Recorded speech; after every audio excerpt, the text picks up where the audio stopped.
Bon ensemble, alléluia. Amen, amen. Oui, tu vas dire maintenant à Bissou et à ton malélo. Je vais essayer comme le Rédempteur. Le Rédempteur est le bani. Amen. Soit lui est Rédempteur. Ils en ont trois aspects apportés pour le reste de ce soir, ce qu'on appelle le Rédempteur. Vous allez demander à 1 Corinthiens chapitre 15, verset 20 jusqu'à verset 28. Dans la place où il y a plusieurs thèmes. Autre pour le verset comme le Rédempteur. Amen, amen. On parle d'abord de la définition il y a Rédempteur. Amen. C'est lui qui rachète au sens moral, dans le sens du sens religieux. On doit pour racheter. Au souma les sous, soit bien racheter, et donc au passé, Tekaki, au lieu pour la deuxième fois. Amen, amen. Ça veut dire qu'un rédempteur, Azan Moutroyo, Asuma et l'eau pour passer par Sumba qui a Asuma les sous. Bon exemple, alléluia. Donne un exemple. Vous en avez un au Tekaki. Ce que c'est pour racheter un mot. C'est comme ce rédempteur. Amen, amen. J'ai un rédempteur, Azali Moutoyo, Azo racheté. Dans le sens moral, puis dans le sens religieux. Dans le sens moral, dans le sens normalement, le rédempteur dans le monde, c'est le Christ. Alléluia, alléluia. Azaka unique, le rédempteur. Il est rédempteur pourquoi? Parce qu'il est à se sacrifier qui on a pour sauver les humains, les bika. Alors, l'Iwana a vu ça qui wana pour que les humains bika et comme ça est rédempteur. Amen, amen. Ça dit qu'on parle d'un rédempteur, c'est comme un sauveur. Alléluia, banazamé. Ça va comprendre le thème au bien parce que c'est important. C'est important. Maintenant, ils allaient être important, même pour ouvrir la bannière, ou que ce soit à Christ, va comprendre comme un ensemble était, parce que il faut comme un ensemble bien. Alléluia. Alors, lui, un rédempteur, un libérateur, un libérateur, un sauveur, un racheteur. C'est-à-dire, dans le christianisme, nous avons un rédempteur, un hasard unique, un apôtre pour racheter. Soit bien pas racheter, c'est-à-dire qu'il y a aussi au Tekamaki. Amen, amen. Quand vous avez battu Moukili, Adam et Ève, vous baillez, vous avez un Moukili, vous avez mis dans ma soum. Quand vous avez tiré, vous avez mis dans ma soum, vous avez esclave, il y a Satan. Maintenant, il faut pas racheter. Alors pour le racheter, le péché dans les salaires, il y a ma somme, c'était la mort. Le bazar va condamner à mort. Mais les autres, pas tout le monde sont qui passage à ma somme, va comme condamné. Adam, tout le monde côté à Kopika. À partir de somme, il y a Adam et Ève. Alléluia, alléluia. Yo Adam, vous avez bébé au Tiko, vous êtes déjà condamné. Parce que dans le cas d'Adam, vous êtes déjà condamné. Alors, surtout le rédempteur, Azali Mouto a été asikola biso. Oui, pour faire un sanitaire, un salvateur. Oui, c'est-à-dire tout sikoama, c'est-à-dire un délivreur, un libérateur. Dans la religion, christianisme, les gens parlent de la délivrance. Amen. Sauf que la Bible est malade, ou même quand on a des A à Z, donc on parle de délivrance, on ne demande pas à un homme d'aller délivrer les gens. C'est le travail que Jésus-Christ a fait, c'est qu'il est l'unique sauveur, l'unique personne qui donne la délivrance, c'est Jésus-Christ lui seul. Dans le domaine où il n'y a pas des personnes, amen, amen, on va pour faire un service à délivrance. Parce que pour sauver, il faut un rédempteur. Alléluia, alléluia. Pour racheter. Ce n'est pas facile qu'un homme, un humain, a comme un rédempteur, parce que Jésus-Christ a dit qu'il met Dieu, un humain divin. C'est pourquoi il est capable, il a coupé sa vie pour récupérer un mot. C'est-à-dire l'unique personne qui était capable de donner sa vie, de la récupérer, c'était Jésus-Christ. C'est-à-dire le seul sauveur, il n'y en a pas deux. Amen. Dans le christianisme, il n'y a pas de sauveur. Donc quand tu pars à l'église, ne pensez pas que tu vas trouver un homme, un pasteur qui va te sauver. Mais pourquoi pas tu vas trouver un prophète qui va te sauver? Tu es venu pour trouver le Rédempteur. Cette place est unique. Et pour avoir cette place, il faut faire comme lui. Il a donné sa vie. Amen. Il s'est sacrifié pour sauver les humains. C'est pourquoi on l'appelle Rédempteur. Donc vraiment, c'est-à-dire, je vais t'expliquer pour comprendre pourquoi Jésus-Christ est unique. Et pourquoi tu as place égale ensemble. Donc Jésus est unique. Donc pour nous sauver, il y a eu de la cérémonie où il s'est cérémonie pour nous sauver. Et cérémonie où ils ont dit à Montimoko, à Pontami, amen, amen. Après, bah conseiller ma camp. Bah venir ko betaye, bah mise kulusu, bah zo betaye, bah condamné, bah chez kulusu, bah battre les kulusu, cérémonie de Samaki.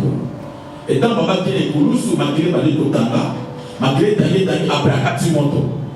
C'est en cas de moto, bah kundi mutuana, bah kundi, bah j'ai ma belle, bah j'ai ma banga ici, bah postane. Et après 3 jours, on doit s'aligner assez.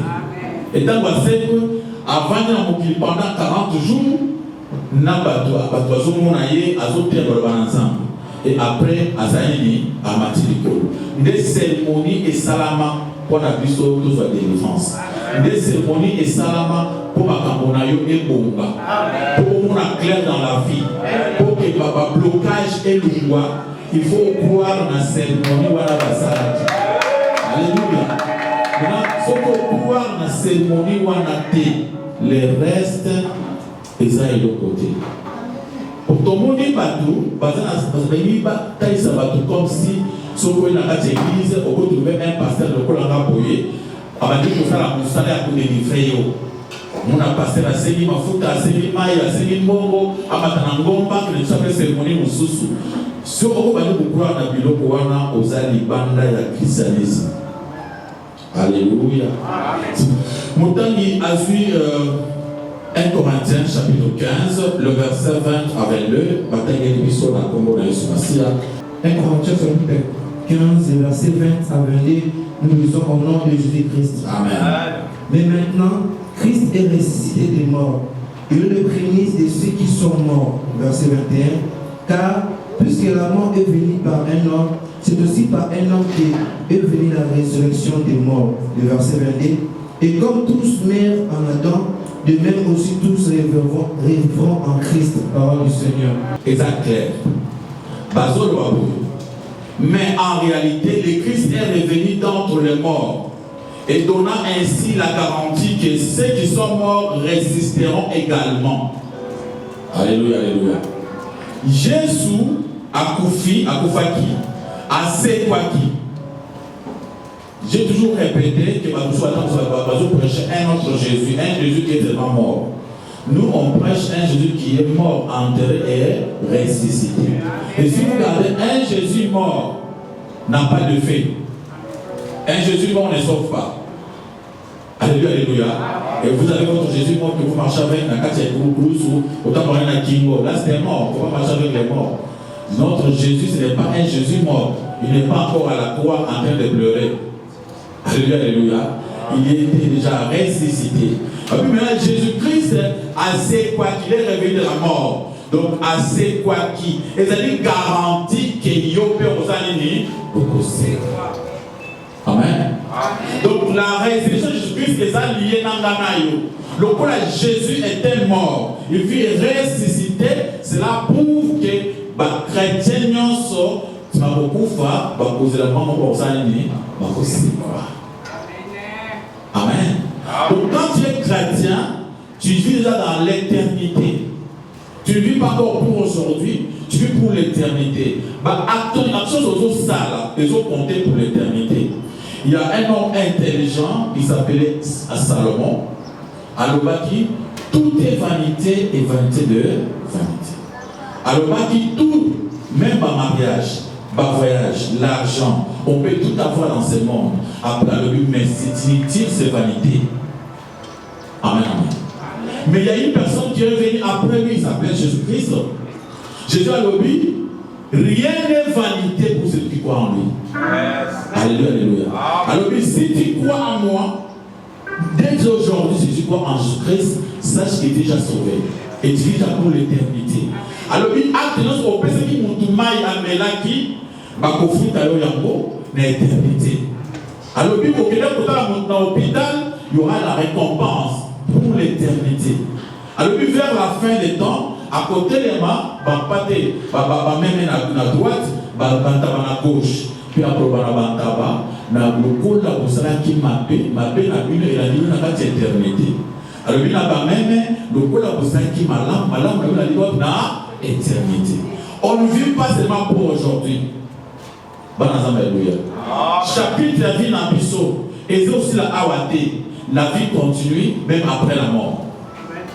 Après cette mort, il y aura la résurrection. La résurrection on a expliqué. Il y a Zoto où il peut c'est ce qu'on nous garantit. L'esprit ne meurt pas. Amen, amen. On ne peut pas parler de la résurrection pour aller prendre un esprit. L'esprit ne meurt pas. Pourquoi on peut parler de la résurrection? Quand on parle de la résurrection, ceux qui sont malades, se retrouver dans la mille ans dans autres de tambour. Alléluia, alléluia. Donc, on va parler sous terre. Ne crois pas qu'il y a la haute, tu restes au bout de la tête. Tu vas parler sous terre. Tu vas parler de la Moukoye Swakoya. Tu vas Jésus-Christ dans le monde, tu vas normal, tu vas normal. C'est ce qui est promis. On nous promet la résurrection à Yanzoto. Parce que la chair, ceux qui savent pas la mouline, on ne peut pas parler de la résurrection. Quand on a la mouline, on a été dans la place et vendre la caramel en main. Et l'esprit ne meurt pas. Ce qui meurt, c'est quoi? C'est la chair. Il y a une personne qui est venue dans ce monde avec cette chair, qui était morte, enterré et résisté et qui vit jusqu'aujourd'hui les limites. Amen, amen. Il s'appelle Jésus-Christ. Alléluia. Car de même que la mort est venue d'un homme, et de même la résurrection des morts vient par un homme. Il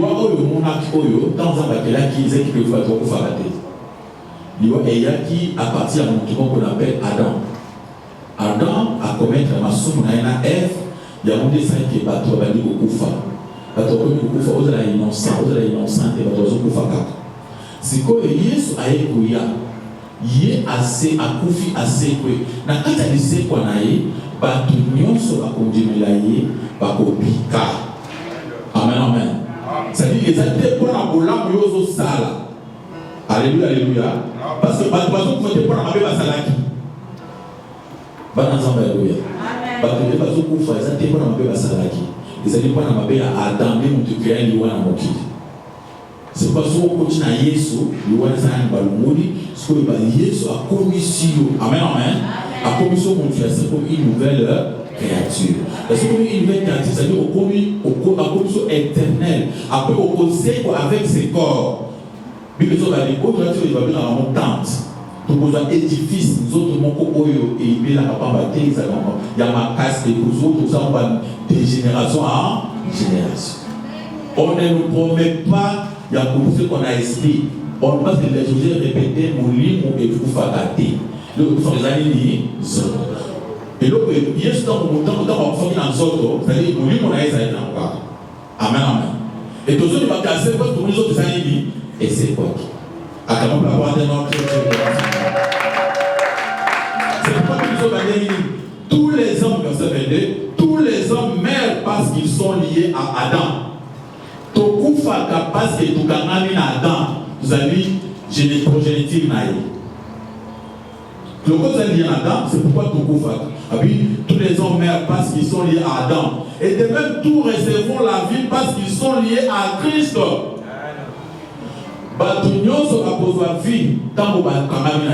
C'est-à-dire il y a des naissances. Naissance d'Adam, naissance de la nature, de l'humanité. Naissance de Jésus-Christ, quand on est né de nouveau en Christ, on devient une nouvelle créature. Au bout de à ce moment-là, on vit une nouvelle nature, comme une nature sous.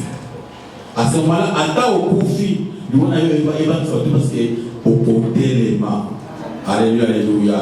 Attends pour la gloire de notre Dieu.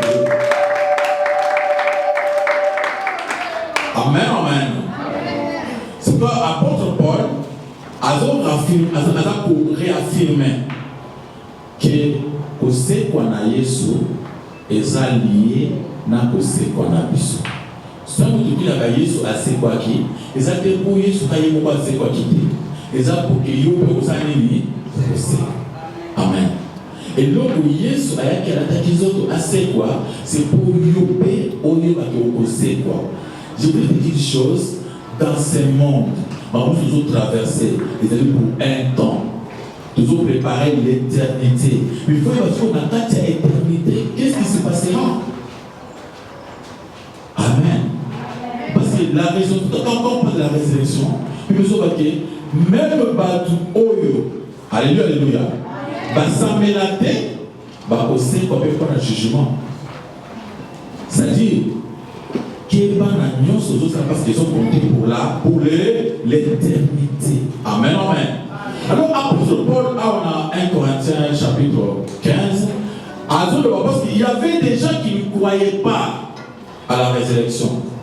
Il y a des gens qui disaient que peut-être quand il y a ce montage, c'est quoi qui pouvait être un ensemble, puis sauter. Donc, base à la christianisme, il faut croire que, au c'est quoi, après la mort, les jours, il y a un moment où ils apprécient, vous avez besoin de ça, pour tous à la ressusciter, tout va la bébé ensemble. Amen, amen. Alléluia. Mais Jésus-Christ a fait pour la prémisse, c'est-à-dire, Oyo, Azali Liboso. Pour qu'on parle de prémisse bien, tout le monde entend Lévitique. Amen, amen. On parle des rédempteurs, notre rédempteur, c'est Jésus-Christ. Il est le prémisse, c'est-à-dire où il y a Yambo. Il y a Yambo, Nabato Bakosekwa. Amen, amen. Sauf dans le canal Lévitique, chapitre 23, le verset 10. On disait aux enfants d'Israël, ceux qui balingi baloni bilanga bango, avant babu kabilanga, abada kokilina abuki biloko ya liboso ya Yambo. Ate kopesa ko la offrande. Après les azoli kwa ko kabilo bezanya ni etikali na chanyos na bilanga nyonso bakozwa ndambo échantillon ya biloko na bilanga nyonso soki bilanga na yo eza monene ata na zanga 5 hectares obuki ndambo ya biloko na bilanga wana oke opesi lokola offrande so offrande wana eza kola prémisse pe opesi. Amen, amen. Na kala biso baza na babibwele azui bibwele moko oyo ya liboso oyo mwana ya liboso ya bibwele wana ake kopesa eglise okola prémisse sikoyo nde oyo kosala récolte ndenge moko mpe na biso yango apôtre Paul akodeli yesu okola prémisse azui image ya Lévitique 23 oyo eloko ya yango ezalaki lokola offrande c'est yesu amipesi offrande ya liboso mpo ke bilanga nyonso ezala récolté. Amen, amen. C'est-à-dire, Yesu tango ye amipesi akufi asekwe kusekwa na ye elakisi ya solo ke bato bakosekwa. Amen, amen. Bato bakosekwa na mokili oyo bakotambola mokili oyo ekozala malamu parce que Jésus-Christ azalaki prémisse eloko oyo ezalaki yesu prémisse parce que aza la première personne ya kosekwa kotikala libela. Il y a beaucoup de gens oyo basekwa mais bakufa lisusu bana nzambe aleluya. Amen, amen. Tokotala soki na mokanda 1 roi obiso ya 1 roi chapitre 17 verset 22 oyo prophète Élie akendaki pa mwasi oyo alambelaki biloko alie atondi avandi pa mwasi nzambe azala na biloko moke biloko na baloko sepiti mpe na ndako obiso wana ekokoma ke nsima mwana ya mwasi wana abeli akufi babi Eli asambela makasi asala tout mwana wana saini asekwaki lelo aza wapi akufi. Amen, amen. Soko ndungwana soko mona la babi la Sunamite, la femme Sunamite wana azala kiza na 2 Rois chapitre 4 verset 34 à 36. La Sunamite azala na basi moko gentil makasi ya baba kobota ce que gentillesse na ye abadaki ya basali na nzambe azodepense mpona basali na nzambe so aza na mbongo na ye azoki kosoma basali na nzambe mokolo moko avandaki boye prophète Élisée azoleka liboso ya ndako na ye ntango amoni avec ah mutu ensemble namoni olembi makasi okoleka te na ndako oyo epa na ngai ata mwa eloko.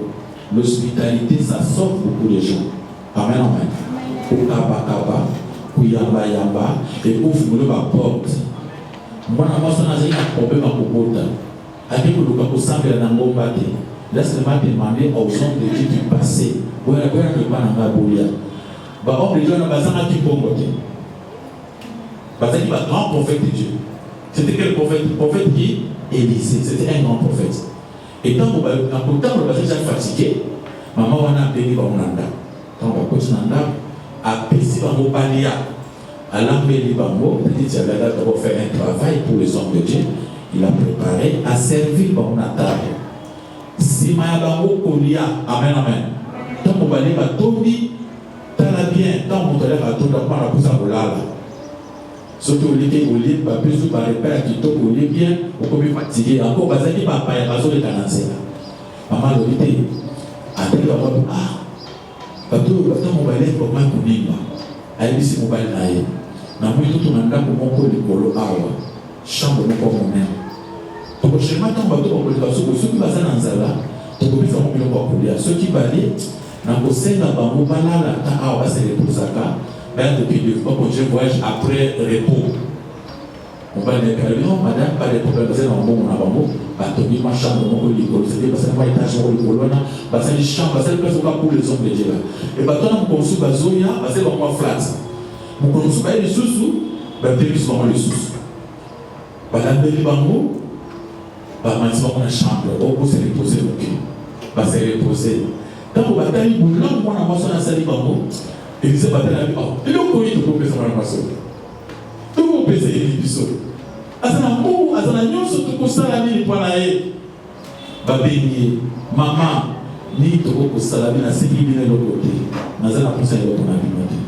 Nana sali pour l'ensemble na vie. Amen. Il faut que ça le passe l'ensemble bon. Aux autres on a rechargé, aux autres ça la pour l'ensemble. Alléluia, alléluia. Mbalamoko, prophète Élisée c'est non. Vraiment. Nous avons une parenthèse à la toi, pour voir c'est quoi. Amen, amen. Maintenant, nous avons un rédempteur, qui est Jésus, le sauveur. Amen, amen. Celui qui nous a rachetés. Vous voyez, il va tout ça, qui n'est pas qu'une découverte, on ne va pas passer dans la bomba. Nous devons racheter tout ça, Jésus-Christ. Alléluia, alléluia.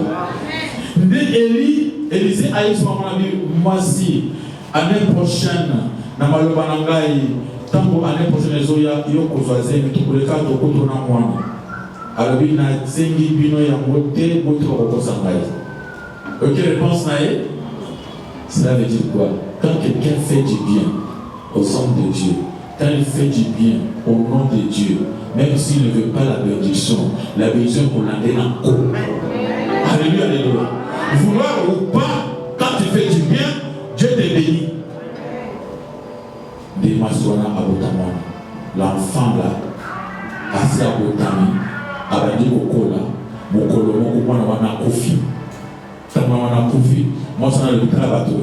Papa ça mwana ché, azuki ayebisi mobali na été akana mazu mwana ché na nani, ba kiti na côté batona bazaki na église ya nani ya nani ya Élisée. Ayebisi bato Élisée na zana funa ka mettre na bino. Dans le mismettre la seule national que moi national que moi mais quand le copies na yo ya kofi apesi moi Élisée a posé moi na c'est quoi pour na bato passer pour la Bible amen amen et le poste moi ya Élie il y a ce qui ça après prophète Élisée bazani a ce que ça qui monte mais si moi on a le azani akufa au moins troisième personne à ce la Bible tout le monde na 2 Rois chapitre 13. Dans 2 Rois chapitre 13, verset 21, Élisée Akoufa, Bakunda est déjà. Bakunda est, si vous voulez, vous avez région et salami sokinini et bébé à Élie, Salaki, Miko et Bima. Amen, amen. Ce que Batoko Bazo qui est de Bukunda Mutumosusu, après plusieurs années, dans Bakomiwana, et bébé Kwei Bango, dans le bébé Kwei, et que tout le monde il y a Élisée. Dans le bébé tout le monde Élisée, le bébé seul qui va le tambour. Donc tu vas aller dire, parce que à Simi du coup, il y a un prophète. Donc on a des troisième personnes à c'est quoi la Bible. Pas l'ensemble, alléluia. On comprend la bataille dans la Bible, non? Élie, on a le besoin de faire ça mon tour. Il y avait pas l'Élysée, ou un prophète naïe. Après, Nikou a Élysée, Bamba. À ça, il faut comprendre déjà, Apollo et Islam, Nikou et Tikana. Mais vous savez, quoi, il s'est touché à Nikou a naïe, directement, à sa ligne. BBC. Par l'ensemble, alléluia. Et après, on a né au comment on a ce que Jésus a dit qui s'habille. Moi, on a un moko. Papa, pour famille déjà, c'est un moine moko. Moi, on a un kouf. Tant que vous êtes le coup d'un moine, on va commencer à Jésus-Christ. Jésus a servi 6 mois dans ma tante et ici, on a nanda. Oui, il y a un Lazarus pour faire c'est quoi? Oui, il va vivre moi dans un pasteur, moi Jésus a servi ça. Batunyo soana. Oui, vite à Dorcas, à pour faire ça à c'est quoi? Batunyo soana, bakufa les sous, bapola les sous dans la chatina. Mais la seule personne où a c'est quoi? À kufa les sous, c'est qui? Jésus. Amen. Yes, ma posé quoi? À Tambouti, après à la Tibiso, à Zomatadoué. À cette ascension. Il est limite. C'est ce qui fait Jésus-Christ prémisse. Parce que, à la première personne, il y a c'est quoi? Où il y a c'est quoi? Ce qui prouve que Bissognon se trouve à comment? Ressuscité. Alléluia, alléluia. Et je répète, quand on parle de la résurrection, ce n'est pas la résurrection de l'esprit. Au sait quoi? Ils ont monté. On parle de la chair. Yo, quand on parle de. Tout ça, vous savez quoi? Il y a un bouteille. Au sait quoi? Il y a un mot. Dans les autres, ils ont un peu de édifice. Nous autres, il y a TikTok, ils ont la maladie, ils ne vont pas battre. Attends, on peut avoir des noms. Alléluia. Sur le pays, bateau va confier dans 4 ans Yesu. Bateau va confier. Nous autres, nous sommes dans le cimetière. Et nous sommes dans la thèse de la petite Anouana. Amen, amen. Mais bateau va confier. Mais esprit d'abord, ils n'aient pas ensemble. Bateau va tout tard. Tant qu'on va couper Tangonga. Tant qu'on va couper Coco. Bateau va poster. Maintenant, on a eu les appareils pour dire ok. Nous avons un rédempteur. Il est unique, rédempteur. C'est Jésus-Christ. Rédempteur qui veut dire les sauveurs, les libérateurs. C'est lui qui va venir pour nous délivrer. C'est-à-dire c'est celui qui donne la vie. C'est pourquoi on appelle Jésus-Christ, quand on dit Jésus, c'est en bref. Normalement, je vais dire Yoshua à Massia. Et bien là-bas, quand tu parles de Jésus, qui ont le but, les dieux sauveurs. Zambé Bikis, Bikomona Yesu. Donc, il y a Jésus. Et il y a Zambé Bikis. Mais pas Bréjambo et pas le proto, pas Jésus. Amen, amen. Mais dans mon corps, on va bien Jésus. On va bien Yoshua Amasi, le Dieu sauveur. Alors, c'est lui le rédempteur. Il n'y en a pas deux. C'est lui le délivreur. C'est lui qui a payé les prix, qui a payé la rançon. Oui, après ça, qui va foutre la commission dans la prison. Alors, prison, il y a Makapo, il y a Pablo, il y a Koufa. Il y a après sa vie en abondance. Amen, amen. C'est-à-dire, après, il veut dire que ceux qui a côté nayo, à cause de ça même va faire nayo et fait ça et c'est. Alléluia, alléluia. S'il y a quelque chose qui est mort en toi, déjà enterré dans votre monde, même une partie de ton corps, où déjà essaie de pouvoir et ça va sauter. Alléluia, alléluia. Mais Jésus-Christ est capable de pousser pour ça en haut, pour passer à Sita. Attendez pour la gloire de notre Dieu, de notre Seigneur. Dans le Biawa, Toku va kapwana Adam, Masuma Salakane pour cette bateau à Koufa. Ce que Tokobi, quand il y a Yesu. C'est pourquoi, mon frère, ma soeur, Banani va poster quoi? Bah, on va dire qu'il va en ensemble. Bah, en ensemble, il va dire sur ma soeur. Bah, on va monter, bah, comme il va en ensemble. Il faut que mon kilo, il y a pas de Satan à Bazal. Sauf qu'il y a Jean chapitre 8, verset 44. Yesu Azul va nous dire qu'il y a une heure pour vous avez pas de Satan. Bana Satan n'a pas eu à voir mon frère, tant que tu vas Satan. Jean 8, 40. Jean chapitre 8, verset 44. tout le monde a banani, va poser qu'on a néné à ma bé. Parce qu'il y a des conséquences. Amen, amen. Conséquences, il y a l'envoi à Jésus-Christ, ils ont des restrictions à Bissou. Conséquences, il y a Massou, il y a Adam, ils ont l'envoi à Bissou. Il y a des choses. Amen, amen. Conséquences, il y a l'envoi, il y a Yeshua, ils ont apporté ses quoi. Conséquences, il y a Massou, il y a Adam, ils ont apporté quoi, comme ça, alors, tout ça, il y a deux types de dons. Il y a la famille, il y a des familles. Il y a les familles des enfants de Dieu. Il y a la famille sur Banan. Il y a Badou, Bazali, Bana Satan. Enfants de Dieu, Batan Yelibiso, pour les enfants de Satan. Jean 8, verset 44. Jean chapitre 8, verset 44, nous lisons au nom de Jésus-Christ. Amen. Vous avez pour père le diable et vous voulez accomplir les désirs de votre père. Il a été meurtrier dès le commencement et il ne se tient pas dans la vérité, parce qu'il n'a pas de vérité en lui. Lorsqu'il profère les mensonges, il parle de son propre fond, car il est le menteur et le père du mensonge. Parole du Seigneur. Les enfants de Satan,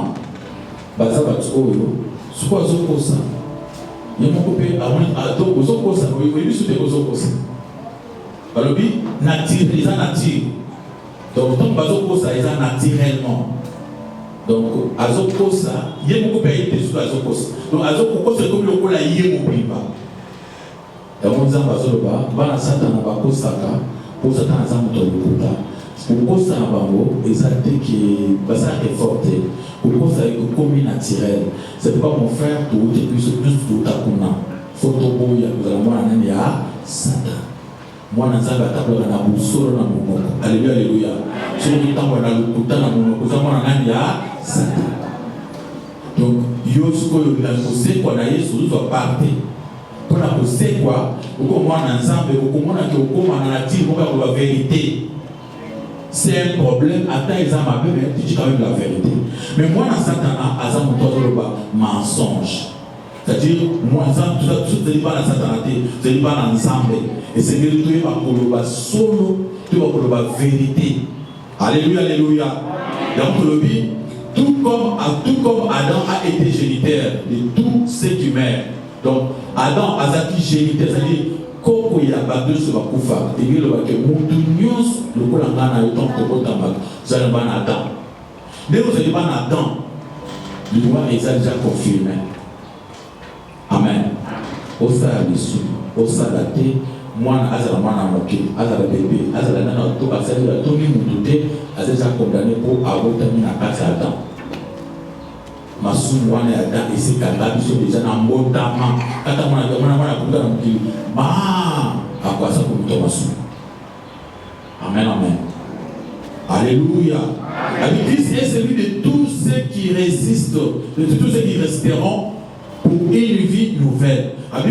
Jésus-Christ a dit pour un bateau, on se va poser pour la vie là. Yes. Il va tout va ici. Alléluia. Dans chaque cas, il y a l'action d'un homme et une conséquence pour tous ceux qui sont liés à lui. Dans le cas nous avons l'action d'Adam. Bateau se basa lié à Adam, basa nini, pas beaucoup. Donc tout le monde dit Jésus. Bato nyonso bazali na Jésus bazali pas possible. Amen, amen. C'est-à-dire tu okufa na Adam, tu possèdes qu'on a Jésus. Alléluia, alléluia. C'est pour te faire croire. Masumu soit oiseau mona. Ba pasi soit oiseau mona mokili. Surtout bato basambe la kate. Masumu tia ba kokolo kona bango la nakaba. Masumu kwa ndio ya ba génération mususu kwa bato basambe la kate. Quand tu ne pries pas, Masumu papa na bino, ya ba koko na bino, ba ordonnance nyonso koko na bino asinya ki ya mabe ezolanda yo na si. Mais tant que okoti na Yesu Masia, traitement ba bimisho na kati ya makambo wana osekwe Masumu ya ba koko na yo mwana suyo ezali. Puis le roi passé ça le haut, Masumu aboti na Dieu, Masumu aboti na chrétienté, so la Dieu c'est aux chrétienté. Amen. Ce qu'on communique à makambo c'est que toi tu n'es pas encore sauvé. Donc, ceux qui ont comme une nouvelle créature, ceux qui n'ont pas de famille, et pas comme une nouvelle créature. Il y a beaucoup de gens qui ont ceux qui ont dit qu'il y a Adam, mais il faut naître en Jésus-Christ. Ceux qui ont changé de famille. Amen, amen. Donc, une fois qu'on a changé de famille,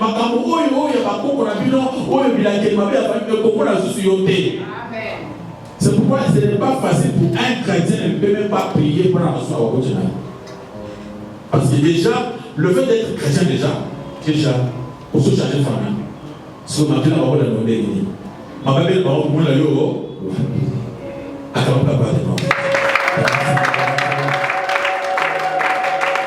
Alléluia. Dans Romains chapitre 5, verset 19, par le dit, car comme par la désobéissance d'un seul homme, beaucoup ont été rendus pécheurs.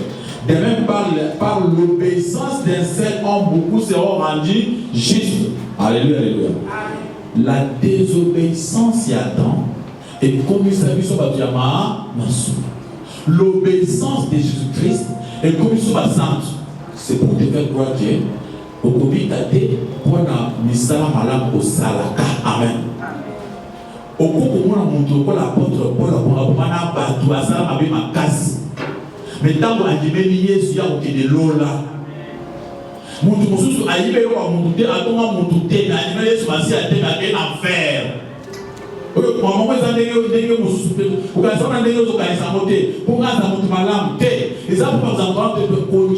Jésus dans le vrai. La base, quand on te dit on dit Jésus Messia, c'est de croire que Jésus a kufa qui prend ma somme bakunda qui est assez pas bien pour la misatu. Amen, amen. Après akena lolo. Mais donc on besoin de dire il y a trois choses: la mort, l'enterrement et quoi? La résurrection. Amen, amen. La mort, l'ensevelissement et la résurrection. Il faut croire à ces trois choses. Beaucoup d'entre nous la mort de Jésus, la mort de Jésus. Un Jésus mort ne sauve pas, je le répète. Un Jésus mort, un mort ne peut pas sauver les gens. Celui qui sauve, c'est celui qui est ressuscité. Alléluia, alléluia. Acclamons la gloire de notre Dieu, de notre Seigneur. On peut trouver dans les Galates, chapitre 3, verset 26, on parle des enfants de Dieu. Pour que nous en parlons ensemble.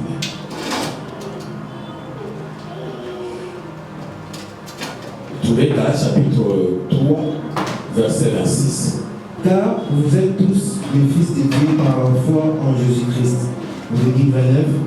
Et si vous êtes en Christ, vous êtes donc la prospérité d'Abraham, héritier selon la promesse. Vous avez entendu? Car vous êtes tous enfants de Dieu par la foi qui vous lie à Jésus-Christ. Donc on est enfant de Dieu, c'est pas par la foi qui nous lie à Jésus-Christ. Donc c'est par la foi que nous sommes sauvés. Parce que nous croyons à la mort, à l'ensevelissement et à la résurrection de Jésus-Christ. Si nous croyons ainsi, nous sommes sauvés. Nous ne sommes pas sauvés parce qu'il y a un pasteur, il y a un serviteur de Dieu qui a la puissance de Dieu pour nous sauver. Il ne faut pas avoir cette conception. N'allez pas chercher encore des gens qui peuvent vous sauver, faire du travail, un homme de Dieu qui a beaucoup de puissance, qui a quelqu'un de la sainteté, un homme pieux, qui a la puissance de Dieu, quand il va prier pour moi. Non. Les gens ont tendance à chercher quelqu'un qui est plus fort, un tomatige, qui est spécial, un homme de Dieu spécial. Il n'y en a pas. Au moins des hommes de Dieu sataniques. Amen, amen. Il n'y en a pas, il n'y en a plus même. Ici, on est tous serviteurs de Jésus-Christ. On parle que de lui les sauveur. On montre aux gens ce que Jésus a fait pour les sauver. Amen, amen. On ne peut pas vous parler encore d'une personne, non. Tel que je suis là, je suis qu'un simple messager. Un messager. Je vous dis ce qui est vrai. Jésus était mort à cause de tes péchés. Amen, amen. Il fit enseveli. Il a résisté le troisième jour. Alléluia, alléluia. Il y a sa mort, son ensevelissement et sa résurrection. Et après, il y a eu l'ascension, il est parti. Et si tu crois seulement ça, tu es sauvé. Tu ne seras pas sauvé à cause de tes bienfaits. Tu ne seras pas aussi à cause de tes bienfaits. Tu peux être méchant. Mais quand tu crois que Jésus-Christ a lui, c'est ma somme. Jésus m'a dit, à coup fait pour la somme. Au plus que Maramoko Kobongaye, amen, amen. Zamba Bongisio, Zamba Kambolio, Zamba Fumolio. Alors dans votre cerveau, on vous demande de garder la foi. La foi qui va vous lier à Jésus-Christ. C'est ce qui est écrit, car vous êtes tous enfants de Dieu par la foi qui vous lie à Jésus-Christ. Alléluia. Le verset 29,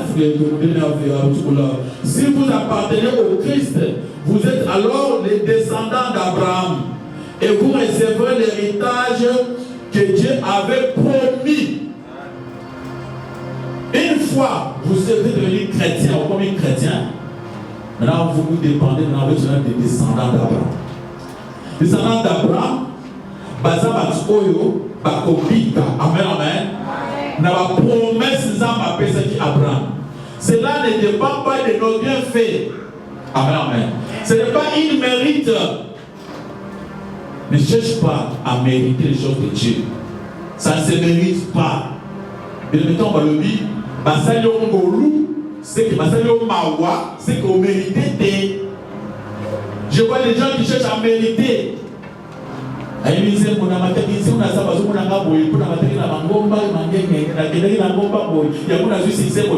choses, ce n'est pas ça. Si Dieu veut t'élever, à le problème c'est de lui faire confiance. Si tu as confiance en lui, Dieu va t'aider, il va te sauver. Ce n'est pas toi qui as fait, c'est lui qui a fait par sa grâce. Parce que tu verras les gens qui ont prié plus que toi, qui n'ont rien. Amen, amen, amen. Mais voilà, c'est une grâce. Tout est grâce. Alléluia, alléluia. En fait, tout est grâce. Tout est comment? Grâce. Donc, j'essaie de captiver ce que je prêche aujourd'hui. Nathalie, le rédempteur des âmes, Azali Moutouyo Abikisa. Abikisa, la morale ou la religion. Dans le monde, quand on parle dans le dictionnaire, le seul rédempteur c'est Jésus-Christ. C'est-à-dire, pour Abikisa, il faut affouter na yo. Jésus a envoyé qui na mokili, andimaki akufa pour na masomo na yo. Andimaki ba kundaye pour na masomo na yo. Après aye kose pour na masomo na yo. Le temps où il se akufeli yo, ba kundiye, asekwe, siko ne elo ekomisi mobikisi. Le monde so ko yele so masi akopika, atakufa osani akoseka. Toujours qui passe sur nous à Kanango, on a capable de se faire une mapete, Mamozo Nandayo, ils ont capable Adam, Makamwa Salaki. Le quoi ils ont lié naïe, il y a mon désir que ma somme naïe Kangabiso. So et si la kaka Adam on dit la cahier sur massi. So on dit massi comme moi dans Zambie, bah quatre liens pour changer famille, pour comme famille à Christ. Dans vos autres familles Adam, dans on dit massi dans pour soloter, dans les gens on dit massi sincèrement, il y a pas que ba malédiction mikuya ya bakoko. Alléluia, alléluia. Ba male wana oya ba bilakeni mabe ya bakoko na ba famille nyonso. Soki bakoko moko ya ndoki ya ba kite ngai na na zongo sikoyo ba ka 5 générations ba pambola mate okotika na singa wana. Mais soki oyebi nzambe yo lungo ya singa wana okomi na famille mo mosusu. Bakamboko na bino asinyaki na Satan et pour la société. Amen, amen. Mais ceux qui ont otikali kaka onimé se à busoloté okomona makambo ezana kitaka mwaze komelio. On va nous faire témoignage. Tout la kande boye. Na mona pesa papa papa na biso. Ko na biso pesa ki boye. Ngape ezaka boye aya famille na bino. Biso tumana na ba famille wana. Donc ce que la famille wana okol mo Kristo, chef kutumé amboka na bino amona société. Ba la famille dans la dame de Saïni au Bima. Alléluia, alléluia. C'est pourquoi Jésus-Christ a sa limite sauveur dans ce monde, dans la religion. il n'y a pas de gens, il n'y a pas de pasteurs, il n'y a pas de prophètes qui sauvent les gens. Amen. Et quand on parle de la délivrance, ce n'est pas qu'il y a quelqu'un que Dieu va envoyer pour te délivrer. Dieu est déjà venu lui-même pour te délivrer. Il n'a pas besoin d'envoyer de personne. Jésus est déjà descendu, il est venu pour nous délivrer. Dieu ne va pas encore envoyer quelqu'un, un pasteur automatique, un homme de Dieu puissant. Parce que dans un homme, il y a ma casse, il y a un bouillard, ou une question qui a télé, à ça, il y a un bouillard, tout le monde ça c'est mon temps. Où est-ce que il y a un bon mot, bazar bandoki. Ngonga Isaac a Yesu tina souka. Ce n'est pas que ils ont abattu sur le sala campagne pour battre bamba pour abattre les mains parce que ça va battre. Makamuna nzambe sur ce prêchant on va envoyer ça dans les salles. Soza basali asali. Akosa ate pour la passer dans un moyen de molai pour y aza bouiller puis aza mbongo te. Alors il faut croire l'oubli na bongo na yo que pour la montumoko a que de couper sur délivrance. La délivrance c'est par la foi. Crois à ce que Jésus-Christ a fait pour toi pour que nous allions sauver. Amen. Yesu alobi ngai na ye pour couper sa vie na yebele qui veut dire quoi? Tu seras sauvé dans tes affaires, dans ta bonne santé, tu auras la bonne santé. Dans tout ce que tu feras, Bitumano c'est pour la nayo. La main de Dieu va se manifester. Même dans ce qui est enterré, les choses déjà mortes enterrées, ils ont avancé à la bombe. Baton, Kindoki, par le milliard de mon assaut, par le bas, plus dans le Kindoki. Je suis posé à Yesu, plus on est au séquel. Parce que partir au oiseau, on a eu un arrosé dans mon parti, ils ont été aussi par le yo et pas le but de Zaini et au séquel. À ta problème, par le but, et ça n'est dans son tonayo. Au cancer, non, au voyer, et c'est là qui déjà, la minute où ils sont dans les sociétés, yo les posé à au de Jésus. Amen. Mais cela ne se verra pas dans la puissance d'un pasteur. Ça ne se verra pas dans la puissance d'un prophète. Ce n'est pas seulement, uniquement par ta foi envers qui? Jésus-Christ. Seulement si tu crois que Jésus-Christ est le sauveur. Il est le seul rédempteur. C'est pas même moyen que vous passez à qui vous pas passer le chat pour délivrer au même aussi déjà ma. Mais ce qu'on a accueilli, parce que ça a beaucoup de la bonne engagée. Ils apprennent Jésus à délivrer. Alors pour délivrer, c'est Jésus-Christ. Le seul rédempteur. Quand on voit le rédempteur.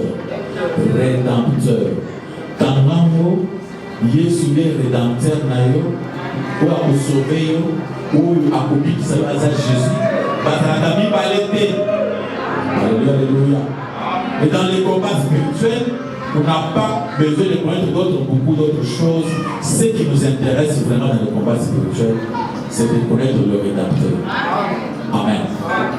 Masumu ata osaka mwe ndengeni et pour les apôtres Paul. Apôtre Paul ça na masumu koleka ko mabatu mon frère bana nzamba kanyi ba kubi ba ko. Yo ko na sala ko moté ba bibisa. Amen amen. Parce que voyez beaucoup yo ça ils sont ni ça. Parce que souvent là c'est pour la soirée biké parce qu'on a approche ba bomba commence mandat pourquoi? Il faut confesser tes péchés pour comprendre pour que le bon présent est simple. Quand tu es dans le péché, tu es en train de bloquer la main de l'adapteur pour sa ligne, elle surveille. Amen, amen. Bada ata au muni miracle que parle à toi pour faire ce que l'on peut battre. Il faut qu'on voit que Ezra a rédempteur même dans ça. Mais ceux qui Ezra pas tous pas ça, il faut qu'on va bloquer pas tout ça. Parce qu'il y a des magiciens qui peuvent faire des choses, il y a lui après ils ont rien fait. On a ça va Alléluia. Amen, amen. Amen.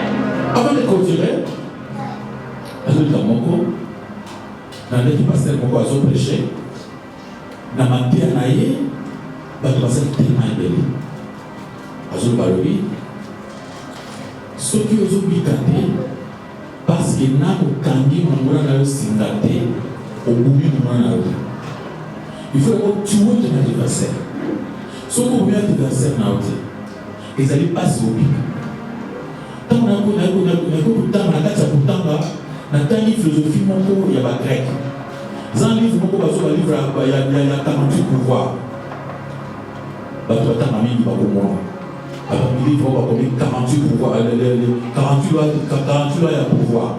Dans le livre, il y a combien de gens passent dans la côté. Amen, amen. Et ça, pour la Bible, il y a un psychologue, philosophe, il faut écraser, tuer l'ennemi, à vivre sous terre pour vivre. Pas mater, alors il faut écraser, l'ennemi, il faut les chercher, les tuer. Donc il y a machiavélique, homme politique. Mais le pasteur a une église. Alors lui, l'ennemi à qui il était, il faut les tuer. Il faut l'écraser. Mais notre maître a dit quoi? Écraser l'ennemi fait quoi? Aimez vos ennemis. Et cet homme de Dieu là, à sa limité, il faut tant d'oiseaux péchés écraser. Écrase. Tout le monde est en train d'écraser. Écrase pour moi, écraser les ennemis. Et tout le monde était fâché. Avec fâché, il faut aussi les carottes écraser. Nous caillons partout écraser. Si vous avez un développement, ça va s'appeler les amours en plein d'ailleurs, alors tout le monde qui a son poisson bouffe.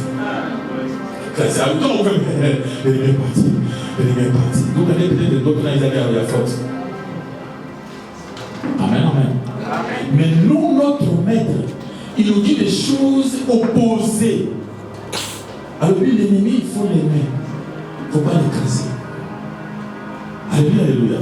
Alors il faut aimer l'ennemi, ne l'écrasez pas. Quand tu tentes de l'aimer, maintenant c'est moi Dieu qui agira à ta place. Mais bango, ennemi à vivre tes bomaïs. Alléluia. Je ne sais pas ce qui sera ton choix. C'est ce qui se passe dans beaucoup des églises aujourd'hui. Pour moi, mon a écrasé. Pour moi, mon a écrasé. Pourquoi un péché rédempteur, moi, il dit ça, et le rédempteur soit le bien. Aimez l'ennemi, donne-lui à manger, à boire, faites-lui du bien.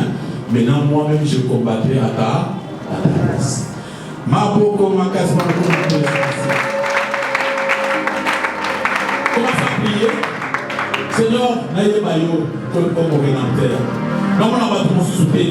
Nous avons comme le vrai rédempteur. Qui est des sauveurs nayo. On va constater présence ensemble. Zambe la bisoa la sauveur nayo na makambo nayo. À côté d'habitumba nayo, le Seigneur, yo des rédempteurs nayo. Au Covid, c'est la tasse où on a pas ma maladie. Yesu azali à Covid sur ma diwana. Azar rédempteur, c'est lui le sauveur. Abela qui prend ma tournage de Babika. Si on a la pauvreté, Ali comme ça pauvre pour mon Congo. Si les choses ne marchent pas, Jésus est là, c'est lui le rédempteur. Il est des sauveurs. À cause sauver, à cause de pour la yo. Au comme bien dans ta vie. Parce qu'il est là pour toi. Seigneur, le Seigneur, c'est la rédempteur dans la vie nangaï.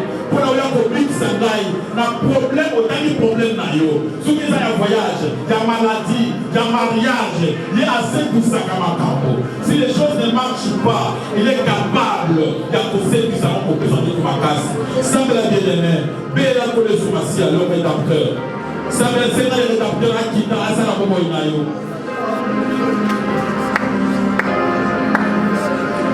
C'est notre Dieu. C'est le rédempteur à mission annonce. Amen. Vous avez une question? Amen. Les gars, on a pris la question où on va mater en faire dans la TV, dans la chaîne Moko. Pasteur Moko.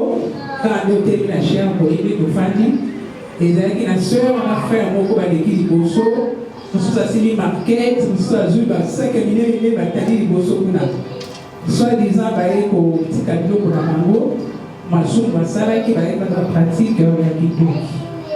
Au petit cas, Paul, apporte Pierre, si c'est Paul comme ça, si c'est Paul.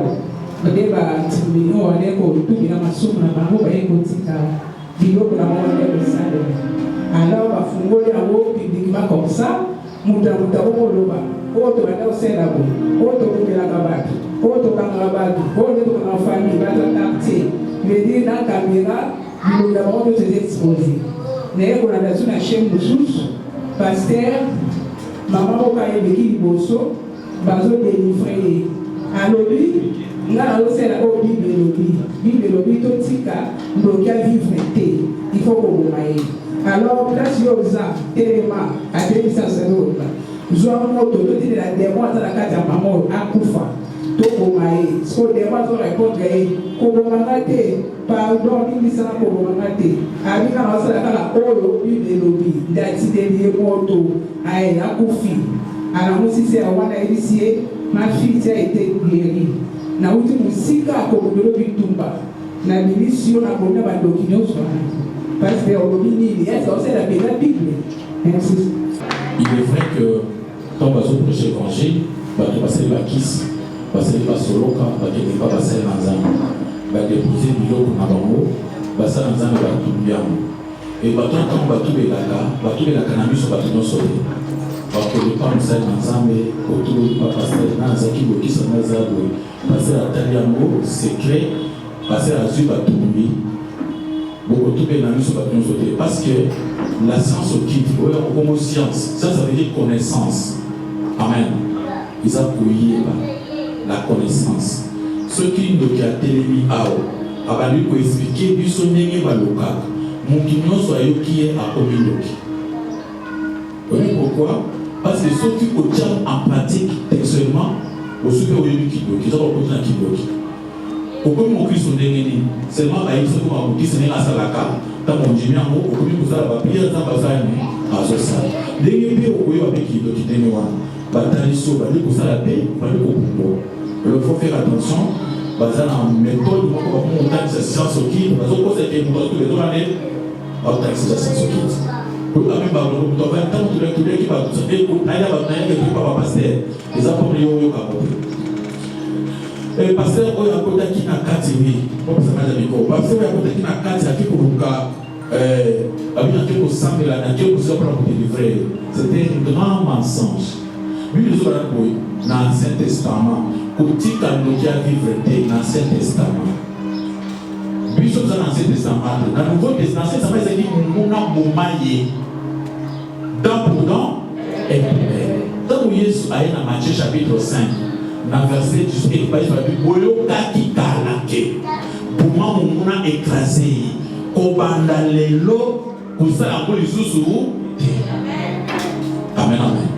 Jésus-Christ pour toi pour changer. Abi boyebi kala na tango Moïse. Ezaki boma mumuna mengai na yebisi bino.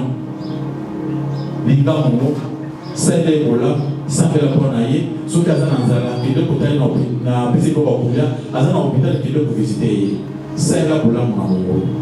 Yesu a besoin de puissance de changer l'ennemi à comme frère. Amen, amen. Un ennemi na yo, quand tu fais trop du bien, il peut se repentir. Des démons comme au semblé. Alléluia, alléluia. Dans le apôtre Paul, il était l'ennemi des chrétiens. Ailleurs, pour exemple, écraser Étienne.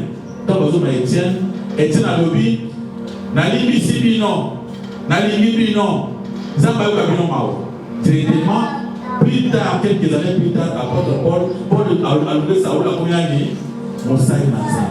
Alors, ceux qui va maudire ça, qui est écrasé, qui est pas l'année, Étienne, Dieu allait lui prendre. Amen, amen.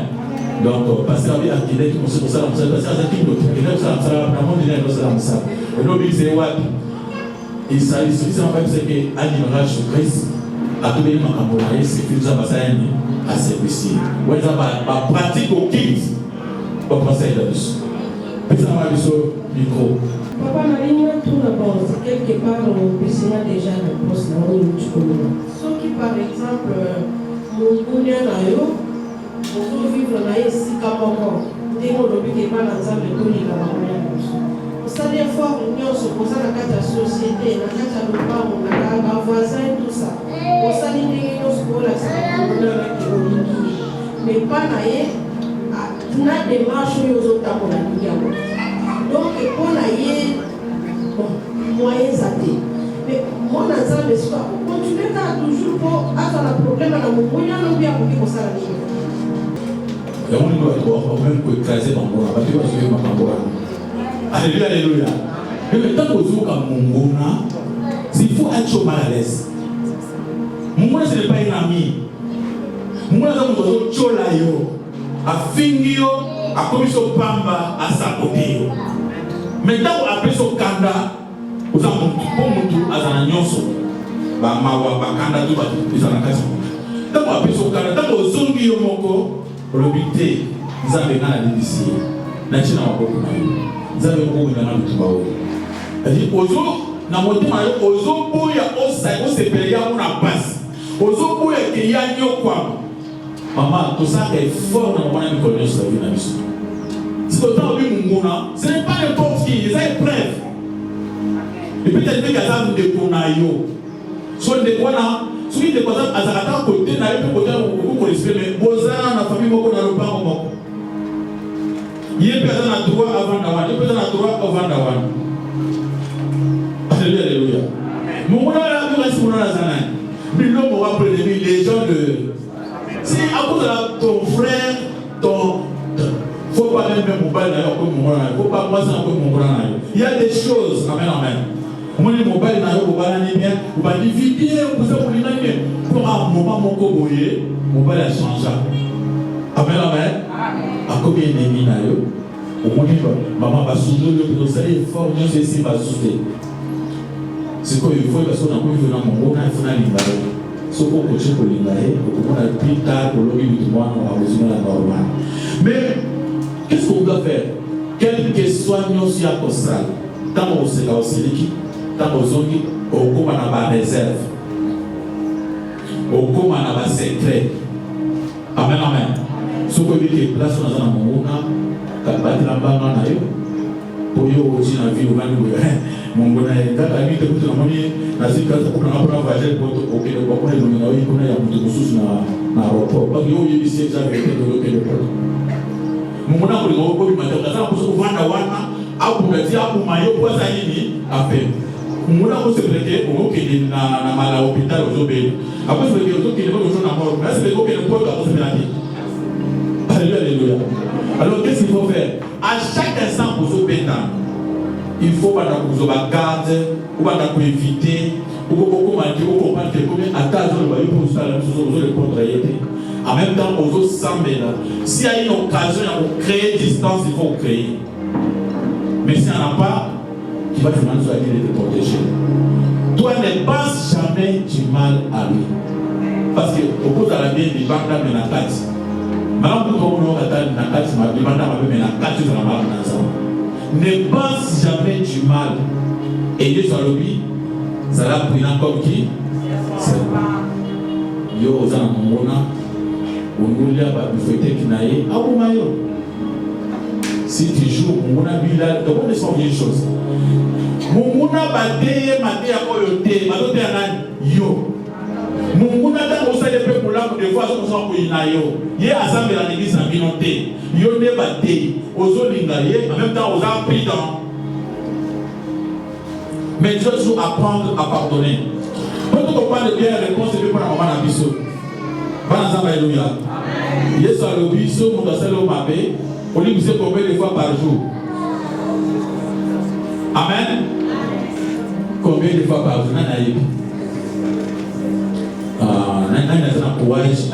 Combien de fois il faut qu'on lit les amours par jour? 7 fois 7 fait combien? Tout en calcul. Mais la dernière fois, tu as combien de fois tu lis les amours par jour? 7 fois 7 fait combien? 49. 49 fois 7. Si vous voulez, un petit, tu ne sais pas faire des calculs. Ah. Il faut comprendre combien de fois il faut que nous sommes combien par jour, non?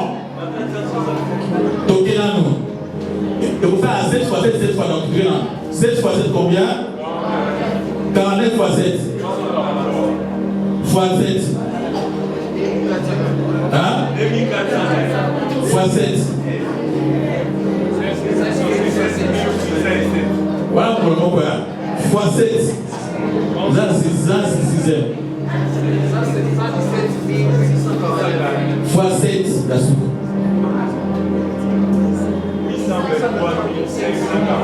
Ah. Ça veut dire quoi? Balobi, Là où le péché abonde, la grâce fait quoi? Les banques c'est quoi? Est-ce que l'Église a malibisa basumu na yo nyonso apambola yo? Oui. L'Église a monté. Un point. Amen, amen. Est-ce que l'Église a malibisa basumu na yo nyonso asa mobikisa yo? Oui. Olingo bunga beza mabunga oza mabunga. Ok. L'Église a monté. Yo l'Église c'est monté. Ça va s'aligner. Alléluia. Maboko makaswa.